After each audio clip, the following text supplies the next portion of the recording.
ce temps glorieux. Et nous prenons notre Bible dans le livre d'Ésaïe chapitre 2. Alléluia. Où nous sommes là, nous sommes en train de parler à un peuple. Alléluia. Nous parlons d'un thème puissant. Nous parlons, mes bien-aimés, de notre destinée qui se trouve dans la main de Dieu. Alléluia. Quelqu'un dit, Dieu tient ma destinée dans sa main. Alléluia. Et nous parlons de cette destinée, nous parlons qui est Jésus-Christ de Nazareth. Amen. Allons simplement dans le livre de Ésaïe chapitre 2 qui est le verset de notre thème. Allons à la montagne. Touche quelqu'un, dis à cette personne, il ne faut pas arrêter d'aller à la montagne de l'Éternel. Dis-lui, ne t'arrête pas d'aller à la montagne. Dis à quelqu'un, ne t'arrête plus d'aller à la montagne de l'Éternel. Alléluia. Amen. Alors quand nous prenons ce verset dans le livre d'Ésaïe chapitre 2, à son verset 1er, la Bible dit, le prophète Ésaïe, fils d'Amon, sur Juda et Jérusalem. Et il est écrit, il arrivera dans la suite des temps. Quelqu'un dit, il arrivera dans la suite des temps. Et ce qui arrivera est déjà arrivé. Est-ce que tu peux acclamer le roi des rois?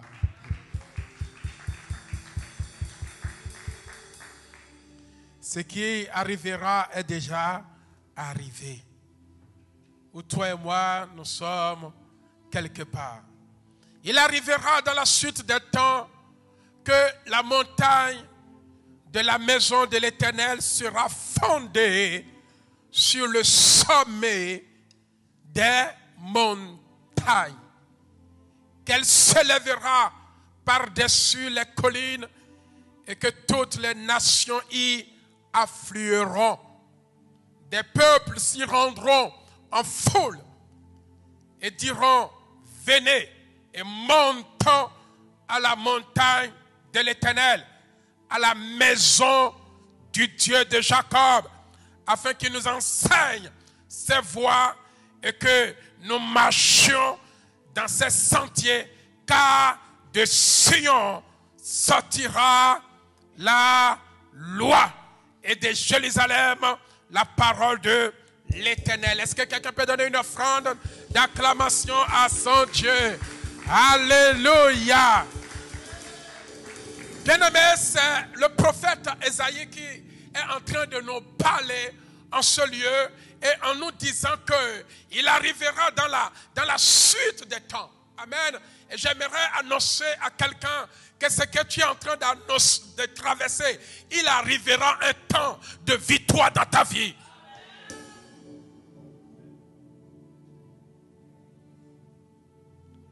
Parce que ce peuple se sentait abattu, se sentait abandonné, se sentait vaincu. Mais le Seigneur est en train de parler à ce peuple qu'il y aura un temps de la restauration. Et quand le Seigneur parle au peuple à travers le prophète, il lui dit que la montagne de la maison de l'Éternel sera fondée sur le sommet des montagnes. Et je disais que il y a montagne dans montagne. Il y a des montagnes que tu peux ôter et déplacer, qui ne constituent que pour nous des obstacles. Alléluia. Mais toutes les montagnes ne sont pas des obstacles. Il y en a d'autres, il faut les faire déplacer devant toi. Comme la parole de Dieu me dit, si tu as la foi comme un grain de sénévé, tu diras à cette montagne. Donc ce qui veut dire qu'il y a des montagnes, mais bien aimés, qui ne sont pas de bénédiction pour toi. Il y a des montagnes qui ne fassent pas entendre la voix de l'Éternel pour toi. Il y a des montagnes qui te font troubler. Il y a des montagnes qui sont des montagnes sataniques, diaboliques, les montagnes de sorcellerie. Ah, ces gens de montagnes, quand tu te lèves, tu peux les faire déplacer. Mais il y a des montagnes, on ne les déplace pas. On monte. De la même manière que Dieu a créé nous les humains, il y a homme dans homme. Alléluia.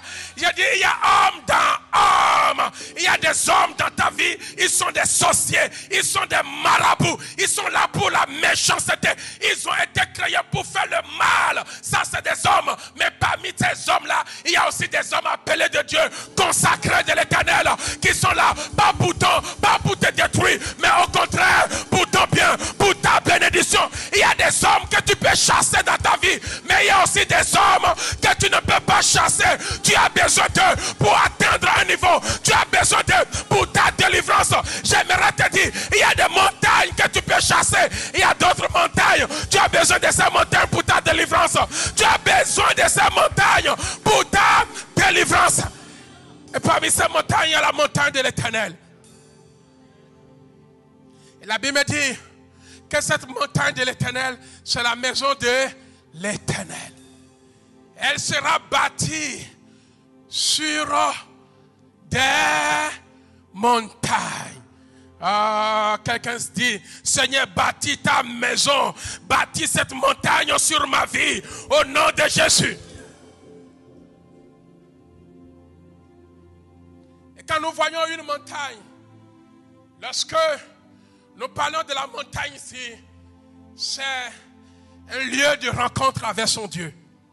Quelqu'un dit le lieu de rencontre. Et Esaïe nous fait comprendre que cette montagne n'est que la maison de l'Éternel. Et quand tu te retrouves sur cette montagne, tu te retrouves dans la maison de Dieu. Et c'est là où Dieu te rencontre. Donc c'est un lieu où l'homme rencontre son Dieu. Alléluia. Et c'est un lieu où tu te retrouves face à face avec l'Éternel. Mais bien aimé, nous avons besoin d'avoir cette rencontre avec Dieu. Et cette montagne n'est que la présence de Dieu. On le définit comme le temple de l'Éternel. Quelqu'un dit le temple de l'Éternel. Quelqu'un dit le temple de l'Éternel. Et mes bien-aimés, nous avons besoin d'aller, oui, à la rencontre de ce Dieu-là sur une montagne. C'est un lieu de prière. Quelqu'un dit la montagne est le lieu de prière. Mais bien aimé, pour s'y rendre, il faut que nous nous levons, alléluia, pour bâtir une vie de prière sur cette montagne. Car je sais que Dieu ne fait rien au hasard. Il a déjà préparé une montagne pour quelqu'un. Quelqu'un dit, Dieu a préparé une montagne pour moi. Alléluia.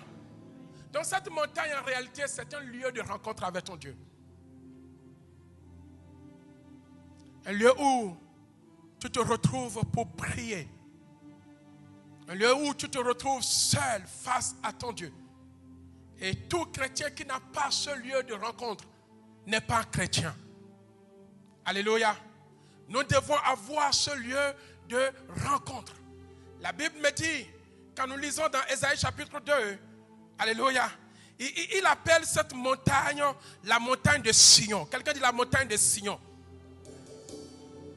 On dit, des peuples s'y rendront en foule et diront, venez et montez à la montagne de l'Éternel, à la maison du Dieu de Jacob. Donc la montagne de l'Éternel, c'est une maison. Quand tu rentres, tu dois voir Dieu.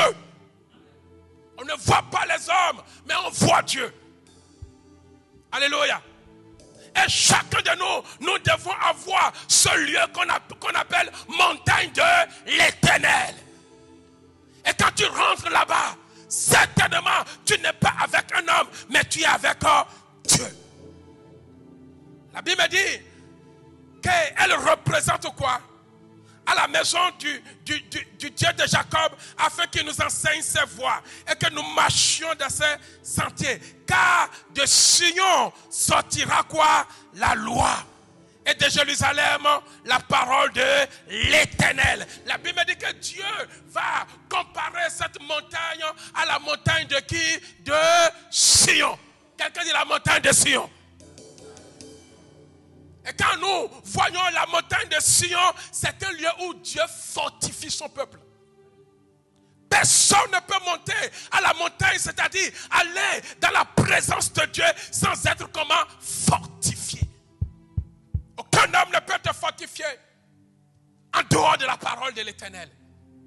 Alléluia. C'est un lieu où on renouvelle notre propre force. La Bible dit que Moïse était fatigué du peuple. Alléluia. Et Dieu l'appelle à la montagne. Arrivé là-bas, il fit 40 jours. Il fut renouvelé par l'Éternel. Il était face à face avec Dieu. Il a abandonné son peuple. Il a abandonné sa maison. Il a abandonné ses enfants. Il a abandonné ses enfants. Il s'est retrouvé seul. Mais bien aimé, il y a des moments où nous abandonnons tout pour se retrouver seul. Et quand il se retrouve seul, ma Bible me fait comprendre que sa vie a changé. Et quand il sortit, son visage était illuminé de la gloire de l'Éternel.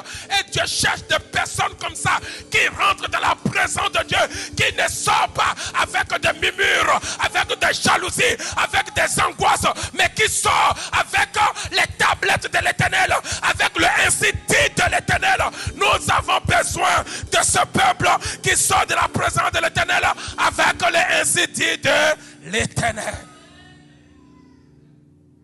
La Bible dit que Sion, c'est le lieu où Dieu fortifie son peuple. Sion a été appelé dans la parole de Dieu comme la cité de David. Dans le livre de 2 Samuel chapitre 5, le verset 7 nous montre que c'était une forteresse spirituelle. Alléluia. 2 Samuel 5, verset 7. Et cette ville, la Bible dit, voici, mais David s'empara de la forteresse de Sion et fait de cette montagne la cité de David. Ce qui veut dire que tout endroit dans la vie de David n'était pas un endroit consacré, n'était pas un endroit spirituel. Alléluia. David va constituer un endroit, va prendre une montagne comme sa propre cité. Mon bien-aimé, est-ce que tu as une cité spirituelle en dehors de ta maison? Amen. Et la montagne, c'est un lieu où nous prions. Cette église peut être ton lieu, ta montagne. Quand tu viens, dis-toi qu'elle n'est pas comme les autres. Alléluia. Elle n'est pas comme ma maison où je peux insulter, où je peux, faire ce que je veux. Mais elle est un endroit mis à part. Où quand je viens, c'est pour rencontrer le roi des rois. C'est pour rencontrer le Seigneur des seigneurs. Le jour où notre mentalité change vis-à-vis de l'église. Mais bien aimé, nous ne sortirons plus malades. Mais nous sortirons toujours guéris. Nous sortirons toujours avec des cris de joie, avec des acclamations, parce que nous sommes encore bornés par rapport à ce lieu où nous prions. Nous n'avons pas encore la considération en ce lieu. Il y a des endroits qui bénissent, mais tout endroit ne bénit pas. Est-ce que je parle à quelqu'un? La montagne de Sion, c'est un lieu de promesse. Quand tu te tiens sur cette montagne, ta promesse s'accomplit toujours. La Bible dit dans le livre de Habakkuk se retrouve, la Bible dit qu'il se retrouve en haut, au-dessus de la cité. Alléluia. Il dit, je suis à mon poste, à un endroit commun très élevé. Habakkuk chapitre 2. On peut le lire. Écoutez. Amen. Est-ce que je suis en train de parler à quelqu'un? Il faut que tu dresses. Cette montagne n'est pas un hôtel, alléluia, mais c'est la personne de Christ. Alléluia. C'est la personne de Christ. La Bible dit, j'étais à mon poste. Je me tenais sur quoi? Sur la tour. La Bible dit que cet homme se trouve où? Au sommet d'une tour. Au sommet d'une tour. Parce que c'était son lieu de la montagne. Parce que sur la montagne, si tes yeux sont fermés et que tu arrives à la montagne, les yeux s'ouvrent. Quelqu'un ne m'a pas saisi. Tu ne peux pas être dans la prière jusqu'à ce que tu atteignes le niveau de la montagne tant que tes yeux ne s'ouvrent pas. Et Habakkuk va dire, je suis à mon poste. Nous avons besoin des Habakkuk qui ne descendent pas d'eux-mêmes, qui sont toujours, qu'il pleuve, qu'il neige, à la montagne de l'Éternel. Si tu as fait de ce lieu la montagne, tu sais ce que ce lieu te procure. Tu sais ce que ce lieu te donne. Si tu sais que tu as fait de l'église CDAU ta montagne, tu sais ce que le lieu te procure. Quand tu te retrouves là, tu sais la guérison qui attend. Quand tu te retrouves là, tu sais la bénédiction qui t'attend. Si ce lieu n'est rien pour toi, tu ne peux pas te retrouver tous les jours. Habakkuk dit, c'est le lieu de l'accomplissement de ma promesse. Si je quitte à la montagne, là où Dieu me veut, là où Dieu me voulait, alors ce qu'il a promis pour moi ne s'accomplira pas. Je suis là, j'attends. Je suis là, j'attends. Comme Moïse était à la montagne, 40 jours ils attendaient. Des jours ils attendaient. Et quand Dieu a accompli la promesse à son égard, il est descendu. J'aimerais dire à quelqu'un, continue d'être à la montagne. Le Dieu que je sais, il n'est pas un homme pour mentir, ni le fils d'un homme pour se repentir. Ce qu'il te dit de venir chercher, ce qu'il te dit de venir faire, continue simplement, ne promets pas de regard inquiet. Oui, à la montagne, c'est là où il y a l'accomplissement des promesses de Dieu dans ta vie, au nom de Jésus. Et Sion représente la présence de Dieu, là où Dieu lui-même réside, là où le peuple l'adore, le lieu de joie, où règne la paix et la prospérité. Nous le lisons dans le livre de Psaume chapitre 15, le verset 1er. Amen. Psaume chapitre 15, le verset 1er, la Bible dit, David va dire, oh Éternel, qui séjournera dans ta tente, qui demeure sur la montagne comment sainte. Vous savez, Dieu réside dans sa montagne. Et quand tu fais de ce lieu, dans le livre de Psaume 132, verset 13 au verset 18, qu'elle nous dit la parole de Dieu. La Bible dit, c'est mon lieu de repos. Quelqu'un dit, la montagne c'est mon lieu de repos.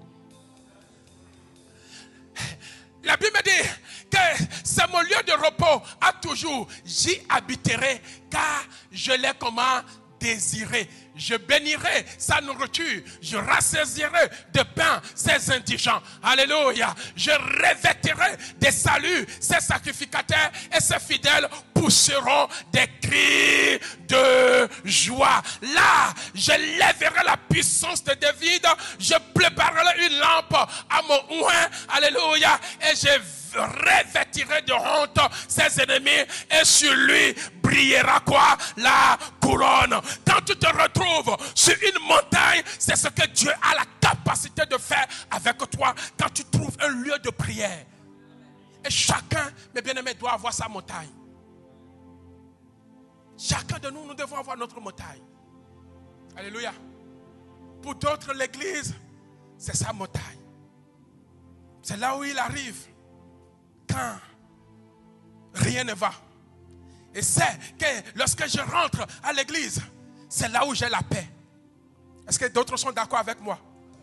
C'est à travers de l'église que beaucoup parmi nous ont reçu les délivrances, ont été libérés grâce à cette montagne.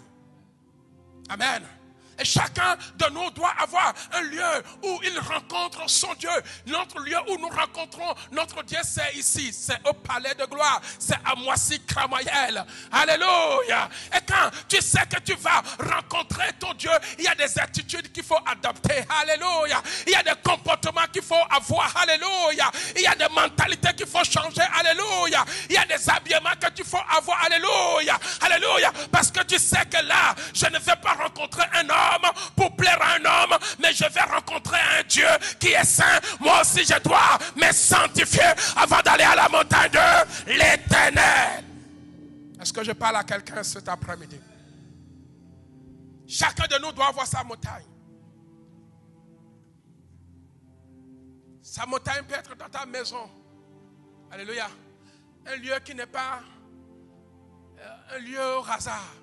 Un endroit où tu sais que quand ça ne va pas, je peux me retirer pour se retrouver là. Ne fais jamais d'un homme de Dieu ta montagne. Moi aussi, j'ai ma montagne. Alléluia. Chacun de nous devons avoir notre montagne. Je ne suis que là pour t'orienter, pour te guider. Mais combien aujourd'hui veut faire de l'homme de Dieu leur montagne? Quand ça ne va pas, il y a un endroit dans ta maison que tu vas chercher Dieu. Y a-t-il un endroit dans ta voiture que tu vas chercher Dieu? Y a-t-il un endroit dans ton travail que tu vas chercher Dieu? Alléluia. Parfois on me cherche, mais on ne me trouve pas dans mon travail. Et on commence à m'appeler. Alléluia. Amen. Parce que j'ai aussi un endroit. Ce n'est pas tous les jours qu'on mange. Bon, on se cache. Mais parfois, tu es là-bas, tu es déjà emporté. Tu as déjà oublié que tu as 30 minutes de pause. Mais quelqu'un t'a fait dépasser les 30 minutes de pause. Mais bien aimé, quand tu as une montagne, tu ne peux pas être un chrétien sans montagne. Tu dois avoir une montagne dans ton lieu, dans ta maison. Ce n'est pas un endroit comme tout autre. Mais ce sont des endroits, toi-même, tu sais que tu l'as consacré, tu l'as mis à part. Amen. C'est un peu un endroit où on vient pour profaner. L'église doit avoir un lieu où il rencontre son Dieu. Quand ça ne va pas, tu sais qu'il y a cet endroit. Si c'est l'église Saint-Dieu qui est ton lieu, ta montagne, quand ça ne va pas, tu sais où venir.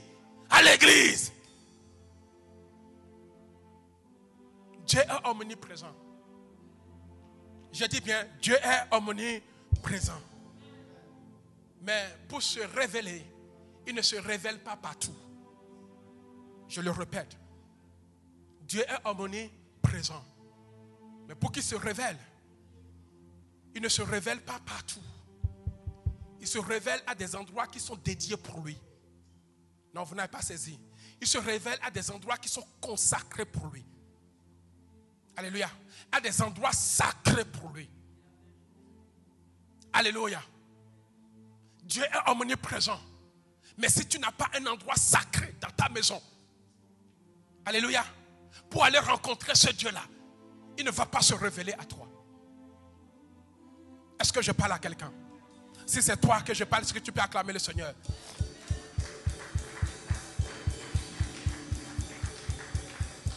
Notre Dieu que nous servons, il est omniprésent. Mais pour se révéler, il choisit les lieux où il veut se révéler à son peuple. Mais bien aimé, je ne sais pas où tu es. Est-ce que c'est le lieu où Dieu a choisi de se révéler à toi? Et si c'est ce lieu, comment tu t'es déjà préparé ce matin pour venir en ce lieu? Amen. Dieu est omniprésent. Mais quand il va vouloir se révéler à Moïse, il n'a pas voulu se révéler à Moïse quand il était chez son beau-père, Jéthro. Il pouvait venir réveiller Moïse comme il a fait pour Samuel. Alléluia. Il pouvait réveiller Moïse. Mais sauf que dans la maison de Moïse, là où il dormait, ce n'était pas une maison consacrée. C'était une maison où il y avait encore de l'idolâtrie. Il y avait encore des pratiques qui n'honorent pas Dieu. Si dans ta vie, il y a des pratiques qui n'honorent pas Dieu, n'attends pas que Dieu se révèle à toi dans ce domaine-là. Change ton comportement, change ton attitude, change ton langage. C'est alors que tu verras Dieu se révéler à toi. Si Dieu t'aide à se révéler à toi, à t'orienter, c'est parce que ta vie ne lui plaise pas. Tu n'es pas encore la montagne où il peut bâtir sa rencontre avec toi. Il y a des montagnes, mais Dieu lui-même choisit une des montagnes, il les consacre pour lui. Est-ce que tu es la personne consacrée pour Dieu, où Dieu peut dire, ce que je ne vais pas montrer à Jacques, je peux le montrer à Jean. Mais bien aimé, Dieu parle tantôt d'une manière. Dieu peut se révéler à qui? À nous tous. Mais pourquoi il ne le fait pas pour toi? Parce que tu n'es pas encore, alléluia, l'homme consacré, l'homme sacré de Dieu. Tu joues trop avec ta vie. Le vol est encore là. La fornication est encore là. La tromperie est encore là. Tu n'as pas de rigueur. Tu ne tiens pas de rigueur les choses de Dieu. Et Dieu t'aide pour dire non.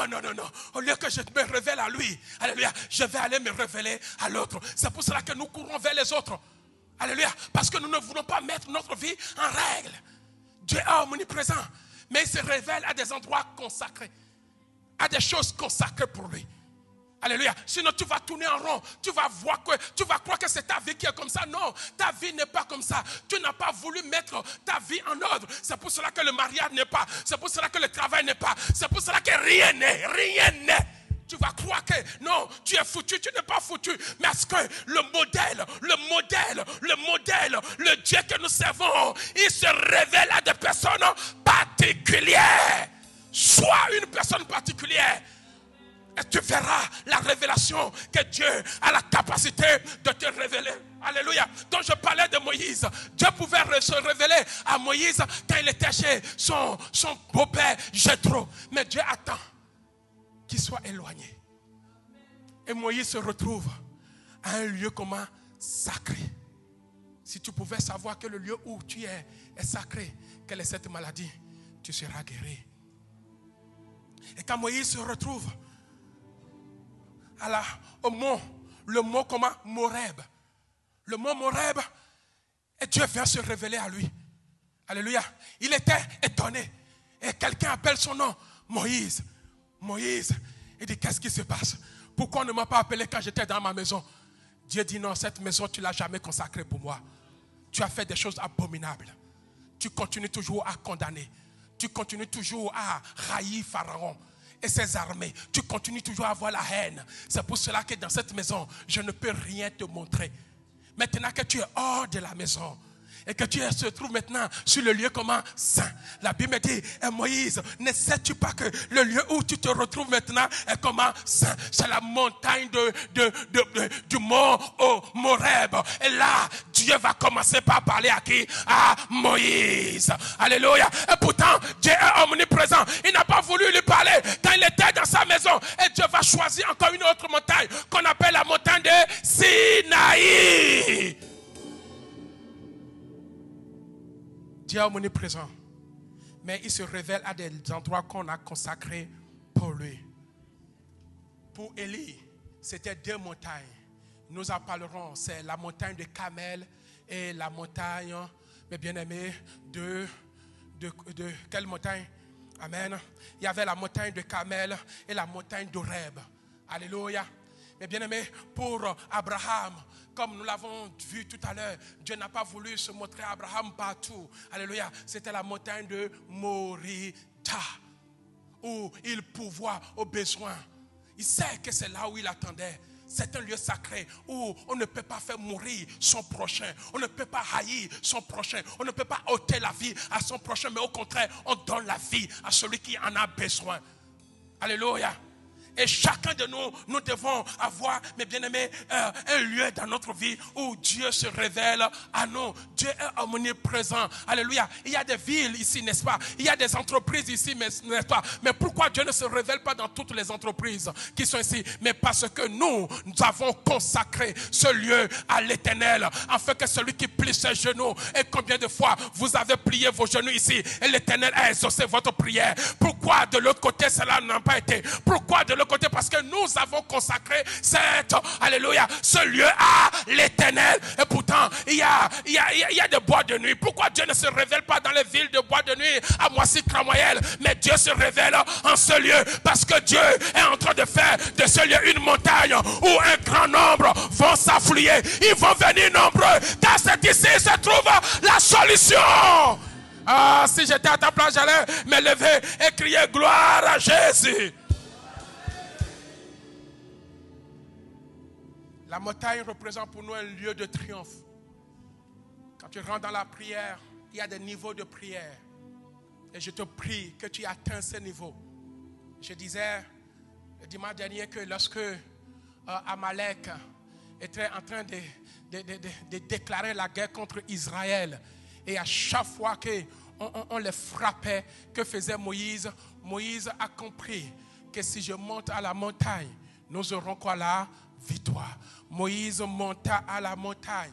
Et la Bible me dit qu'à chaque fois qu'il élève la main, c'était la victoire pour qui? Pour Israël.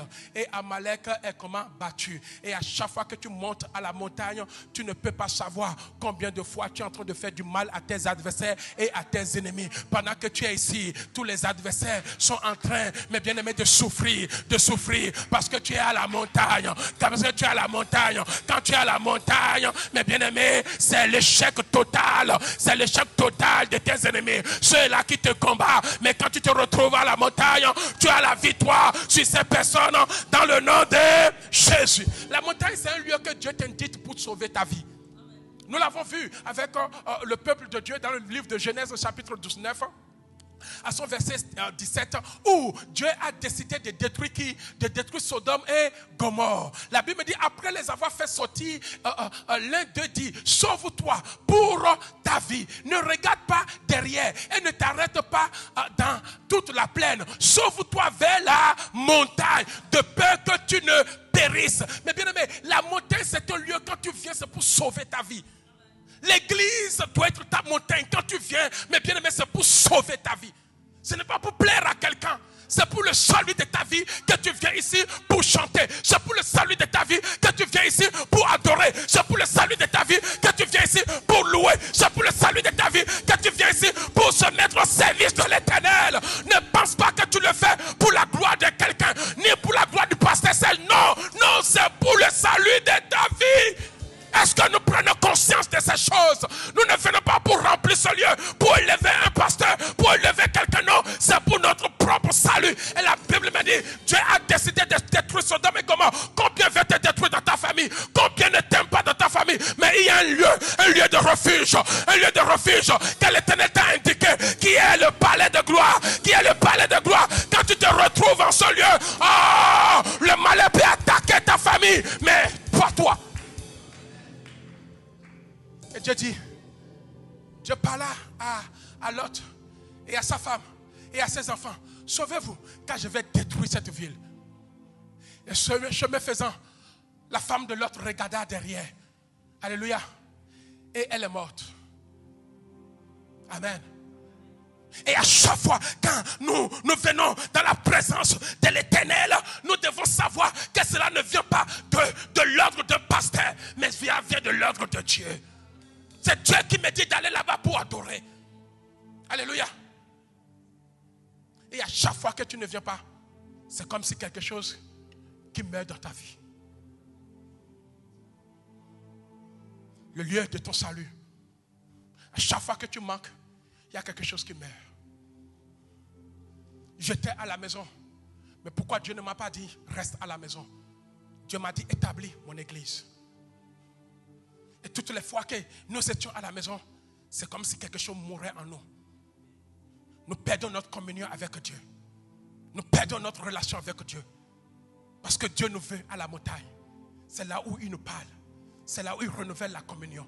Et à chaque fois que tu manques, il y a quelque chose qui meurt dans ta vie. Et toutes les fois que vous ne venez pas à la maison de l'Éternel, laisse-moi vous dire, il y a quelque chose qui meurt dans notre vie. Il y a quelque chose qui meurt dans notre vie. Et tous ceux-là qui, au lieu de rester dans la maison de l'Éternel, ont préféré aller ailleurs, à la maison. Allez les regarder. On n'est pas parti chercher Lot et la femme de Lot. Personne n'est parti la chercher. Personne n'est parti la chercher. Personne n'est parti la chercher. Parce que de peur que nous allions la chercher, qu'elle nous communique les raisons pour lesquelles chacun avait ses raisons. Ne laisse personne t'intimider avec les raisons. Chacun a sa raison de venir à l'église. Chacun avait sa raison de venir à la montagne. Mais quand tu vas aller chercher celui qui est à la maison, celui qui est en train de regarder, celui qui est en train de... il va t'infecter de ses raisonnements. Alléluia. Nous sommes à la montagne, mais pas la même vision. Personne n'est parti la chercher. Ils ont poursuivi les chemins. Et à chaque fois que tu manques de venir à la montagne de l'Éternel, c'est comme si quelque chose est mort en toi. Tu as déjà essayé? Moi j'ai déjà essayé de rester à la maison, c'est comme si quelque chose est mort en moi. Je dois me lever. Alléluia, merci. Je dois me lever pour aller à la maison de l'Éternel. Quand je viens, c'est comme si j'ai accompli ma mission. Alléluia. Quand je viens, c'est comme si j'ai accompli ma mission. Alléluia. Mais il suffit que je commence à manquer. Vous allez voir la mort. La mort commence. C'est pour cela que Dieu a élevé ce lieu comme une montagne. Quelqu'un dit une montagne. Quelqu'un dit une montagne. Et j'aimerais encourager quelqu'un. Attache-toi à ta montagne. Que personne ne te fasse reculer. Alléluia. Mais la montagne, c'est un lieu où Dieu fait la différence. Amen. Je vais aller rapidement. Allons dans le livre de Malachie, chapitre 3, verset 18. Malachie chapitre 3 verset 18. Je ne sais pas si je l'ai mis. Amen.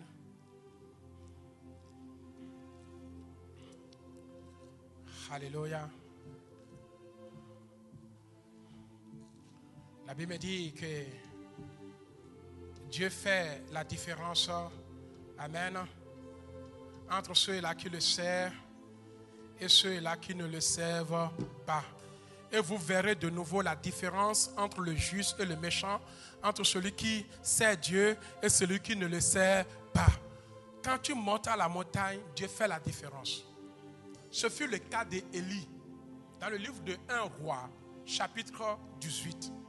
Je lis le verset 20. 1 Roi, chapitre 18. Akab envoya des messagers vers tous les enfants d'Israël et il rassembla les prophètes à la montagne du Carmel. Bien-aimé, quelque chose se passe à la montagne, un lieu de prière. Ne manque jamais le rendez-vous, le lieu de prière. Je me demande comment vous faites pour manquer le temps de prière. Si vous pouvez savoir ce que Dieu fait avec vous. Pour aller très vite, la Bible me dit que dans la suite des temps, il y eut des vrais prophètes et des faux prophètes. Et dans notre vie, il y a des faux prophètes. Alléluia. Il y a des gens, mes bien-aimés, qui sont laqués, pas pour médire de bonnes choses sur nous, mais pour médire de mauvaises choses sur nous.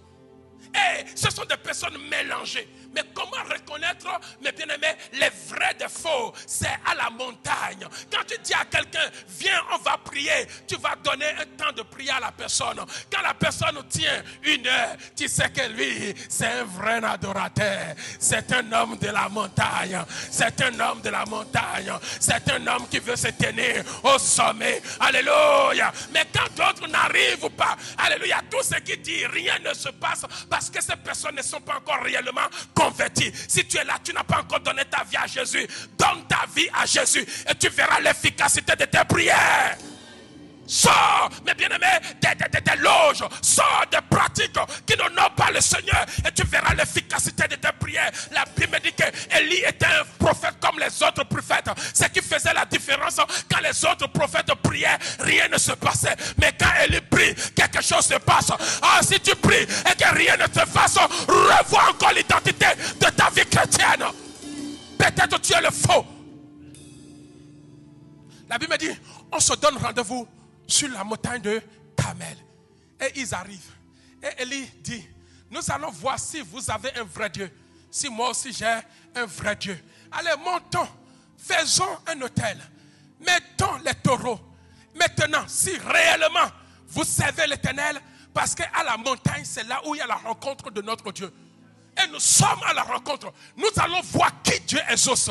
Si vous êtes de lui, il va vous exaucer. Si vous n'êtes pas de lui, il ne vous exaucera pas. La Bible dit que le défi est lancé. Pas en bas de la montagne, mais au sommet de la montagne. Ils arrivent là où Élie se retrouve en l'aise parce qu'il sait le Dieu qu'il adore. Il sait le Dieu qu'il invoque.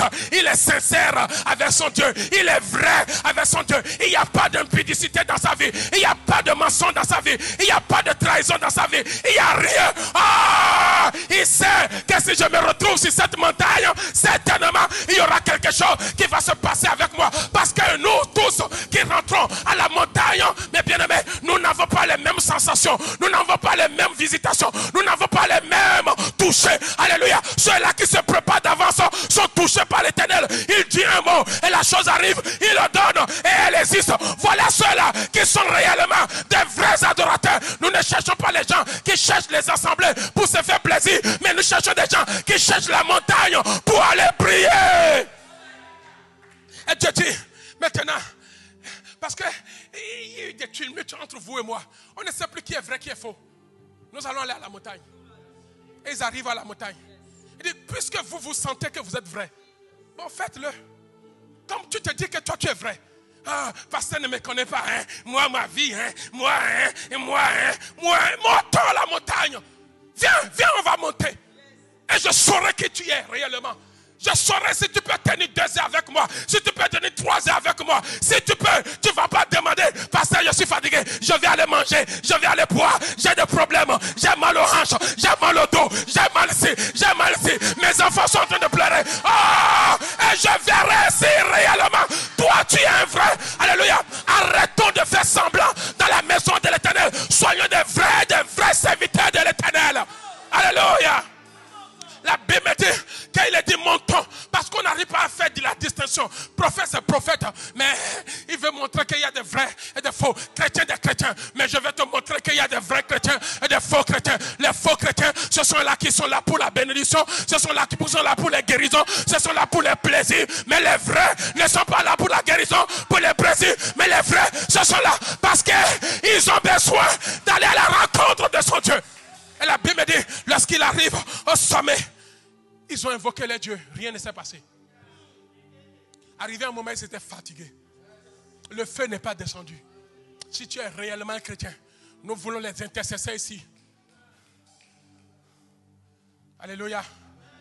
Et il dit, je ne suis pas dans votre maison.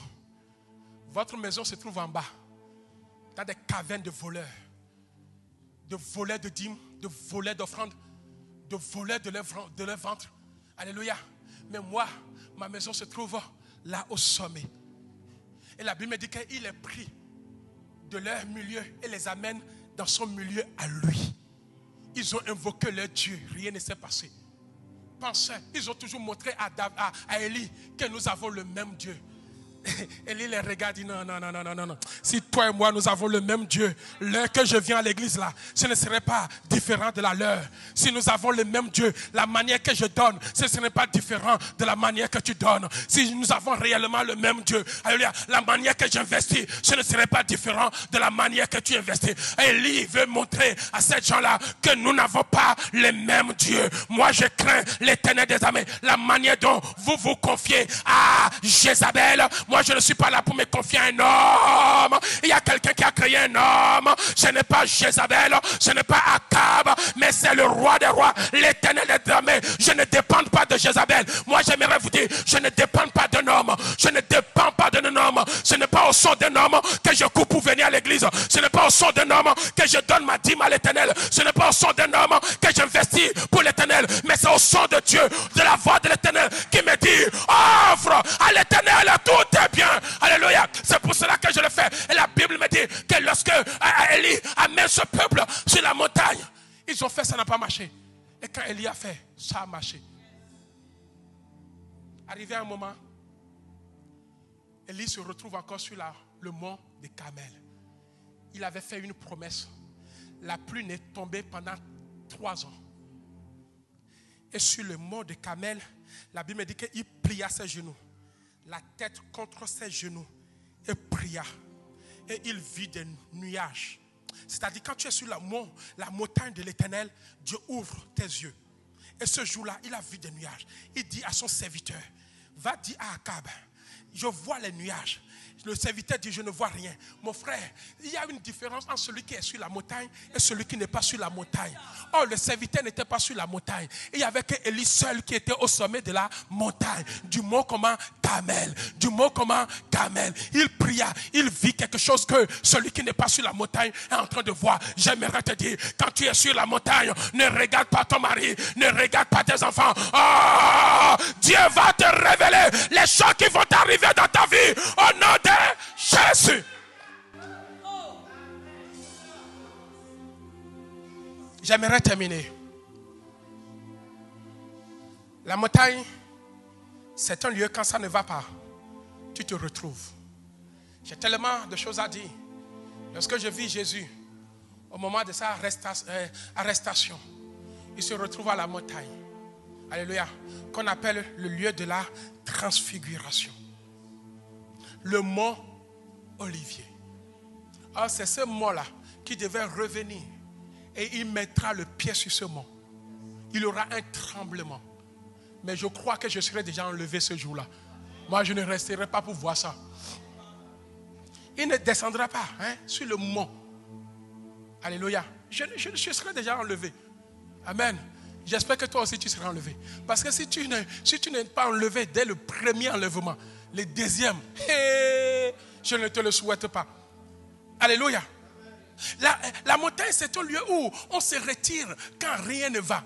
Et dans notre vie, il faut qu'une situation t'amène à la rencontre de Dieu. Vous êtes là.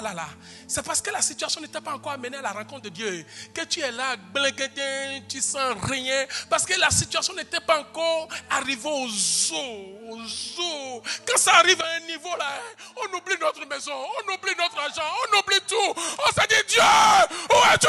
Amène-moi. Alléluia. Bien aimé, il y a des gens ici qui n'ont pas encore atteint ce niveau. Alléluia. Pour se retrouver dans la présence forcée à cause des problèmes. Le problème n'est pas encore atteint le niveau. Oh, tu es trop avec ton salaire, tu manges bien, tu vas bien, avec les petits démons là. Alléluia. Mais quand le problème va t'attaquer, arriver à un moment, arriver à un niveau, à quel moment tu te retrouves à la montagne, à quel moment tu demandes même la clé de l'église à pasteur, toi-même tu ne peux pas comprendre parce que les problèmes t'ont amené à la rencontre de ton Dieu. Et je prie que le problème t'amène à ce niveau. Lazare était malade. Il n'y a pas eu de rencontre. Jusqu'au point où il meurt, il n'y a pas eu de rencontre. Le cadavre, 1 jour, 2 jours, 3 jours, il n'y a pas eu de rencontre. Maintenant qu'on l'a enterré, Jésus apparaît. Un problème qui amène à la rencontre de Jésus. Il y a des gens qui n'ont pas encore expérimenté cette dimension. Aujourd'hui, tu vis ta vie, tu es sur le réseau. Le jour où les ulcères vont t'attaquer, c'est là que tu vas dire, Seigneur, tu es où? Seigneur. Mon frère, sois à la montagne avant que les ulcères n'arrivent. Sois sur la montagne avant que les problèmes n'arrivent. Comme ça, quand les problèmes arrivent, ils te retrouvent sur la montagne. Je parle à quelqu'un. Réaliser la montagne. La Bible me dit qu'un jour, on amène Jésus. Comme il est écrit dans le livre d'Ésaïe 53.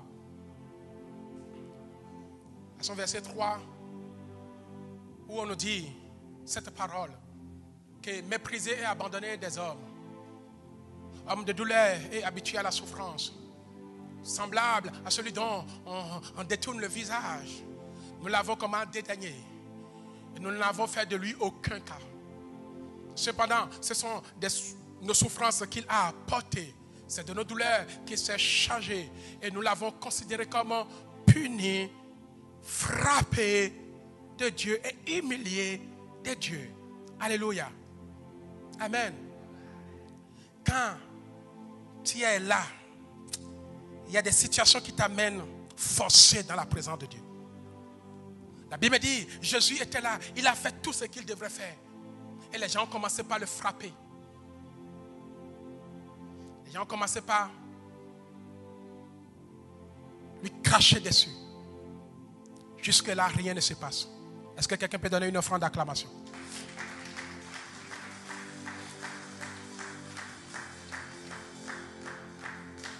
Alléluia. Et quand on a arrêté Jésus, il était encore dans la main des hommes. Rien ne s'est passé. D'autres l'injuraient. Rien ne s'est passé. En fait, il y a des combats. Avant qu'on ne te donne la couronne, il faut monter dans ce combat. Tu ne peux pas commencer un combat tout de suite et on te couronne. Il faut que tu changes de vitesse. Il faut que tu changes de niveau. Et quand tu atteins le niveau le plus élevé, c'est alors qu'on te couronne victorieux. Il faut que tu changes de dimension dans ta prière. Alléluia. Il faut que tu changes de dimension dans ta manière de servir le Seigneur. Et que tu atteins un niveau le plus élevé. Alléluia. Mais bien aimé, jusque-là, on est en train de frapper Jésus. Jésus était dans la main des brigands. Jésus était dans la main des pharisiens. Et d'autres le crachaient dessus. D'autres l'insultaient. D'autres étaient en train de dire tout ce qu'ils pouvaient dire sur lui. Jusque-là, c'était des niveaux de combat. Jésus essayait de s'en sortir. Il n'arrivait pas. Pourquoi? Parce qu'il était encore dans la main des hommes. Vous savez, quand tu es dans la maison d'autrui, il peut te traiter de tout. Tu lui dis, je t'attends à mon tour. Je suis chez toi, non? Tu m'as hébergé. C'est pour cela que tu me traites de tout. Ok. Un jour viendra. Moi aussi, je serai chez moi. Tu vas venir aussi chez moi. Et je vais te montrer que ce n'est plus pareil. Le niveau a changé. Vous savez, quand le diable te crible, parce que tu es encore dans le monde, il joue avec toi, tu es dans le monde. Il suffit que tu changes maintenant de niveau. Tu deviens chrétien, tu dis, écoute-moi bien, diable. Avant là, tu me faisais tomber. Adultère, c'est moi. Voleur, c'était moi. Cauchematique, c'était moi. Mari de nuit, c'était moi. Envoûtement, c'était moi. Injure, c'était moi. Palabre, c'était moi. Maintenant, j'étais dans ta maison. Maintenant, tu te retrouves où? Dans ma maison. La Bible me dit quoi? Si quelqu'un est en Christ, les choses anciennes sont passées. Toutes choses sont devenues nouvelles. Écoute-moi bien, ma vie a changé. Je ne suis plus dans le monde, mais je suis en Christ. Alors si la fornication arrive, tu lui dis non, c'est non. Oh, il y a des dimensions, il faut atteindre. Alléluia. Quand tu es dans le monde, tu peux tomber facilement. Mais quand tu es en Christ, tu ne tombes plus comme si tu étais dans le monde. Alléluia. Parce que tu changes les choses. Alors, tu n'es plus dans la maison, mais tu es chez toi. Et quand les problèmes arrivent, quand le vol arrive, quand le mensonge arrive, quand la fornication arrive, tu lui dis non, niet. C'est ça la montagne. Mais on ne monte pas à la montagne avec les choses Chanel. Plus tu montes, plus la chair tombe. Plus tu montes dans la prière, plus la chair tombe. Si tu es encore Chanel, c'est que tu n'es pas encore atteint le niveau de montagne. Tu connais montagne. Montagne fait peur. Et quand tu deviens un homme de prière, tu fais peur aux gens. Je prie que tu atteins ce niveau. Je vais terminer. La Bible me dit, allons dans le livre de Matthieu chapitre 27. Matthieu chapitre 27. À partir du verset 26. Écoutez. Est-ce que quelqu'un est béni ce soir? Je t'apprends à monter à la montagne de l'Éternel.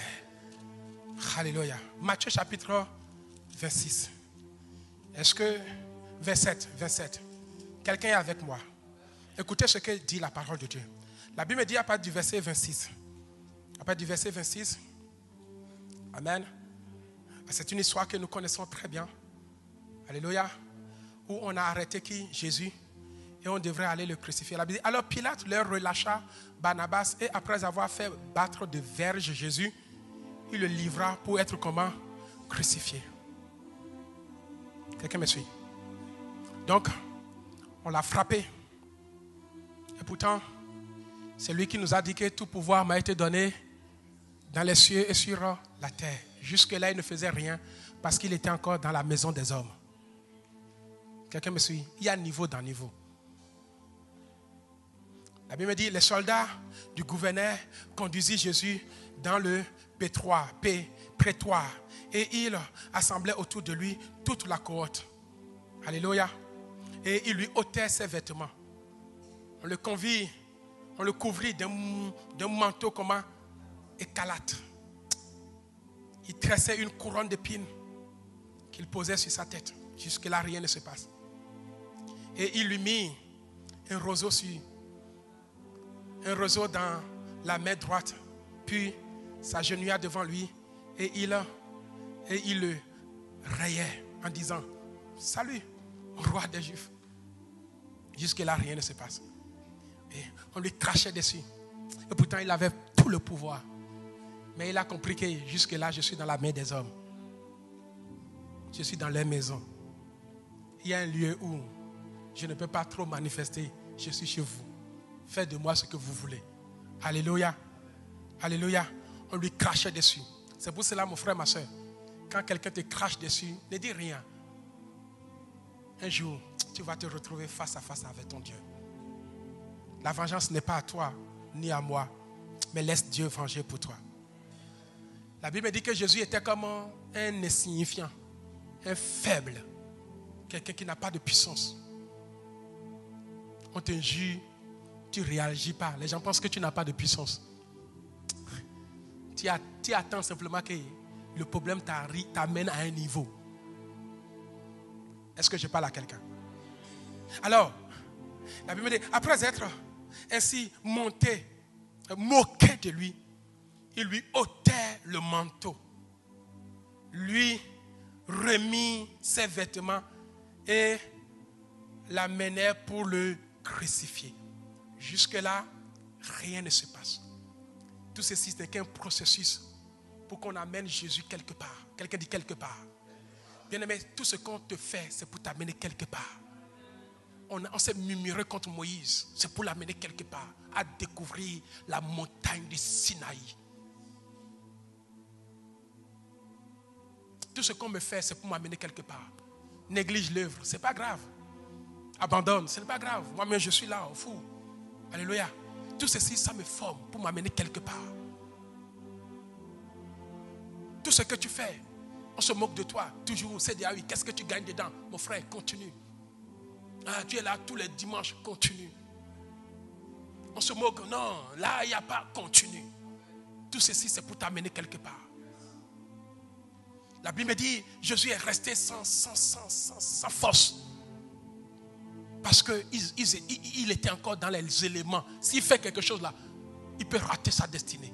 C'est pour cela que quand les gens t'injurent, te frappent, te moquent de toi, il ne faut pas réagir. Si tu réagis, tu risques de rater ta destinée. Jésus n'a rien dit. Jésus attend simplement qu'on m'amène dans ma maison. Or, la maison de l'Éternel, c'est où? C'est la montagne. Or, la montagne n'est pas la maison des hommes. Les hommes n'habitent pas sur une montagne. Mais celui qui habite dans une montagne s'appelle Dieu. Et Jésus attendait simplement qu'on l'amène, que le problème l'amène à la montagne. Mon frère, continue, qu'on te persécute. Vas-y, persévère, ne quitte jamais. Ne fais pas comme la femme de l'autre qui regarde derrière. Tu vas perdre une vie. Tu regardes derrière, tu quittes l'assemblée, tu vas perdre une vie. Tu vas perdre une vie. Reste. Je parle à quelqu'un. Et la Bible me dit, mais bien aimé, à son verset maintenant 32, qu'est-ce nous dit la Bible? Lorsqu'ils sortirent, ils rencontraient qui? Un homme de Cyrène appelé Simon, et il le forçait à porter la croix de Jésus. Donc arrivé un moment, Jésus n'arrive plus à porter cette croix. Il était fatigué. On a vu un homme de Cyrène, de Simon. On lui dit aide-le. Mais bien aimé, les gens t'aident aujourd'hui, c'est bien. Mais il faut croire qu'un jour tu t'arrives seul face à tes problèmes. Je parle à quelqu'un. Est-ce que je parle à quelqu'un? Mais bien aimé, tout ceci pour amener Jésus quelque part. Au verset 33. Arrivé au lieu nommé comment? Golgotha. Oh, Golgotha, c'est une montagne. C'est la montagne de quoi? De Golgotha. Et on amène Jésus à la montagne de Golgotha. Et c'est là où on le crucifie. Hey, on le laisse maintenant seul. Et à la montagne de Golgotha, il dit, voilà là où je veux maintenant me retrouver. Oh, dans vos mains, je ne peux rien faire. J'attendais que le problème m'amène simplement à la montagne. C'est le lieu de tout être accompli. C'est le lieu de la victoire. J'attendais que les injures m'amènent à la montagne de Golgotha. J'attendais que les fouets m'amènent à la montagne de Golgotha. J'attendais simplement que les gens qui se moquent de moi m'amènent à la montagne de Golgotha. Ah, cette montagne, et ils pensaient que c'était une montagne maudite, mais c'était une montagne mise à part. C'était la maison de l'Éternel. Et ils ne savaient pas qu'en poussant Jésus, ils sont en train de le pousser pour se retrouver dans la maison de Dieu. Oh, la maison de Dieu, c'est la montagne de l'Éternel. C'est la montagne de l'Éternel. C'est là où Dieu change l'identité. La Bible me dit, Jésus se retrouve sur cette montagne. Et c'est là où il ouvrit sa bouche. Parce que là, il se retrouve dans son élément. Les gens peuvent se moquer de toi. Quand tu te retrouves à l'église, tu ouvres ta bouche. Et mes ennemis, vous qui ici, vous qui ça, et tu commences à les combattre. Jusque-là, Jésus attendait simplement que sa situation l'amène où? À la montagne de Golgotha. Le lieu de sa triomphe. Le lieu de sa victoire. Je dis le lieu de sa victoire.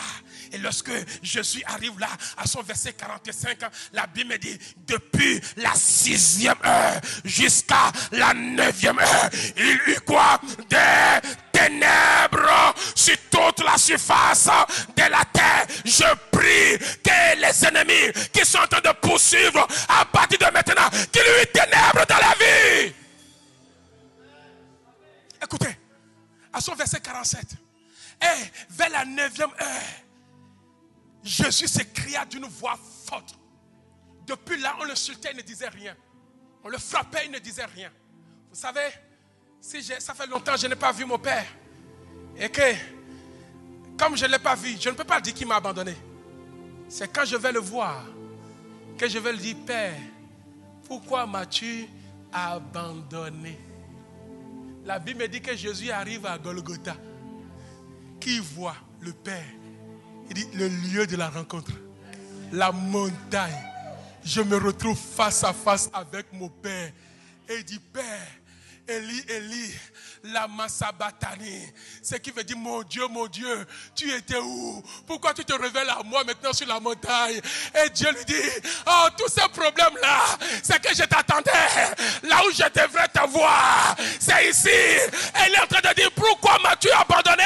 Il dit, non, je ne peux pas intervenir aussi longtemps que tu étais dans la main des hommes. Je ne peux pas intervenir aussi longtemps que tu es dans la maison des hommes. Je ne peux pas intervenir aussi maintenant que tu es dans la maison des fornications. Je ne peux pas intervenir aussi longtemps que tu es dans la maison des trompeurs. Je ne peux pas intervenir aussi maintenant que tu es dans la maison, oui, des choses impures.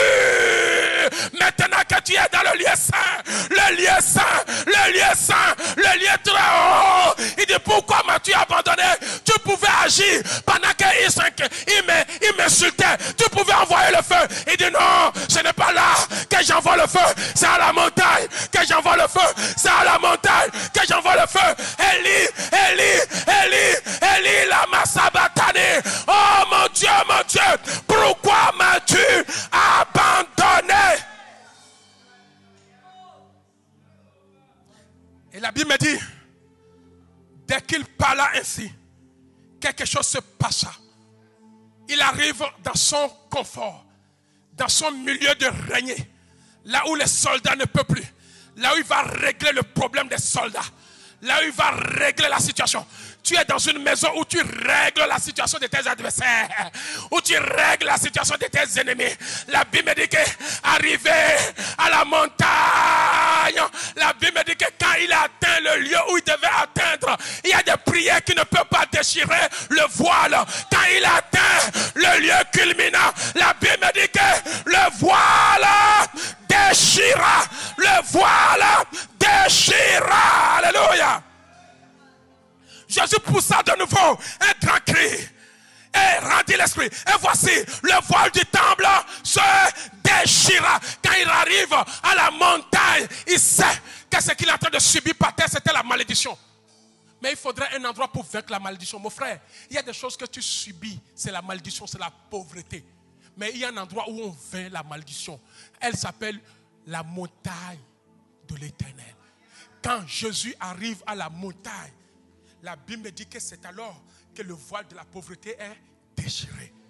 Arrivé à la montagne, le voile de la malédiction est déchiré. Arrivé à la montagne, le voile de la mort est déchiré. Arrivé à la montagne, le voile d'incapacité est déchiré de haut en bas. Et c'est à la montagne, mes bien-aimés, que cet homme fut crucifié. Enfin, mes bien-aimés, de détruire la mort, de transformer la malédiction en bénédiction. Je suis en train de dire à quelqu'un, c'est que dans l'église, que tu as la capacité de détruire la malédiction générationnelle qui te lie. Ce n'est pas chez toi, ce n'est pas dans ta famille, ce n'est pas dans ta maison. Il te faut un endroit comme l'église. S'il y a la pauvreté, s'il y a le célibat dans ta vie, ce n'est qu'à l'église, à la montagne, que tu peux déchirer le voile, que tu peux déchirer